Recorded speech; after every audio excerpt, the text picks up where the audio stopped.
40 দিন 1000 বার করে দরুদ শরীফের আমলের মাধ্যমে দোয়া কবুলের গল্প। তিনি প্রতিদিন 1000 বার দরুদ শরীফের আমল করতেন। এভাবে তিনি 40 দিন করেছিলেন। এরপরে তার জীবনে অলৌকিক পরিবর্তন আসে। আল্লাহ সুবহানাহু ওয়া তাআলা তার দোয়াকে কবুল করে নেন। এই দোয়া কবুলের গল্পটি শোনার পরে বুঝতে পারবেন দরুদ শরীফ কতটা বরকতময় এবং রহমতময় আমল। একবার দরুদ শরীফ পাঠ করলে 10টি রহমত নাজিল হয় আল্লাহর পক্ষ থেকে।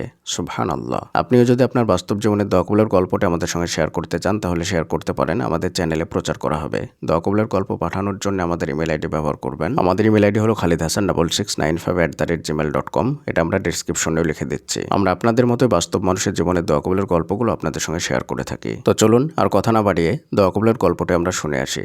গল্পের শুরুতে তিনি লিখছেন, এই গল্পটি এক ভাইয়ের কাছ থেকে শোনা, যিনি একসময় নামাজহীন গাফেল জীবনে ডুবেছিলেন। তিনি বলেন, আমি 5 ওয়াক্ত নামাজ ঠিকমতো পড়তাম না। দিন নিয়ে ভাবনাও ছিল না। জীবনে শুধু হতাশাই ছিল।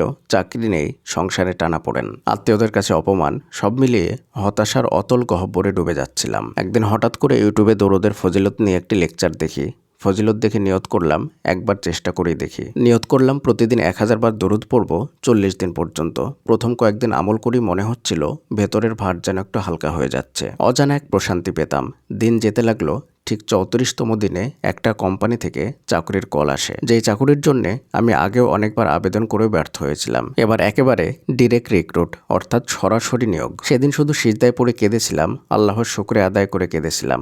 দরুদের বরকতে আল্লাহ তাআলা আমার জন্য অসম্ভবকে সম্ভব করে দিয়েছেন। আল্লাহ তাআলা দরুদকে আমার জন্য হেদায়েতের দরজা বানিয়ে দিয়েছেন। এই দরুদই আমাকে নামাজে ফিরিয়েছে, হতাশা থেকে মুক্ত করেছে, আর প্রমাণ করেছে দোয়া কবুল হয়। শুধু দরজা ঠিক রাখতে হয়। আজও আমি 1000 বার দরুদ পড়ি, তবে আর কোনো চাওয়ার জন্যে নয়, বরং আল্লাহর ভালোবাসার জন্যে। সুবহানাল্লাহ। প্রিয়দিনী ভাই এবং বোনেরা, দরুদ তার পুরো জীবনটাকেই পরিবর্তন করে দিয়েছেন। দরুদের বরকতে তিনি দিনে ফিরেছেন। দরুদের বরকতে তিনি সালাত আদায় করতে শুরু করেছেন। দরুদের বরকতে আল্লাহ সুবহানাহু ওয়া তাআলা তার রিজিকের ব্যবস্থা করে দিয়েছেন।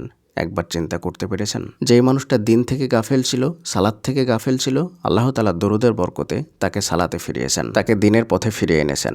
সুবহানাল্লাহ। তাই আর দেরি না করে আজকে থেকেই দরুদ শরীফ আমল শুরু করে দিন। আপনার পুরো জীবন আল্লাহ তাআলা রহমত দ্বারা পরিপূর্ণ করে দেবেন। আপনি দুনিয়াও পাবেন, আখিরাতও পাবেন। আপনারা যদি আমাদের ফেসবুক পেজটি ফলো করতে চান তাহলে ফেসবুকের সার্চ বক্সে গিয়ে দোয়া কবুলের গল্প লিখবেন। তাহলে দেখবেন যে আমাদের ভিডিওগুলো চলে আসছে। আমাদের পেজের নাম ইসলামিক মোটিভেশনাল স্পেস। অনেক সময় ইসলামিক মোটিভেশনাল স্পেস লিখলে আমাদের পেজতে আসে না, তাই দোয়া কবুলের গল্প লিখলেই আমাদের পেজের সমস্ত ভিডিওগুলো চলে আসে। আর যদি ফেসবুক থেকে দেখেন তাহলে অবশ্যই আমাদের ইউটিউব চ্যানেলটি সাবস্ক্রাইব করবেন। আমাদের ইউটিউব চ্যানেলের নাম হলো ইসলামিক মোটিভেশনাল স্পেস। আমাদের এই ভিডিওগুলো সাদকায়ে জারিয়া হিসাবে অবশ্যই শেয়ার করবেন, কারণ আপনার দ্বারা যদি একজন বোন বা ভাইও যদি উপকৃত হয় তাহলে আল্লাহ তাআলা আপনাকে সাদকায়ে জারিয়া হিসাবে নেকি দেবেন। তাই ভিডিওগুলো লাইক, কমেন্ট এবং শেয়ার করবেন।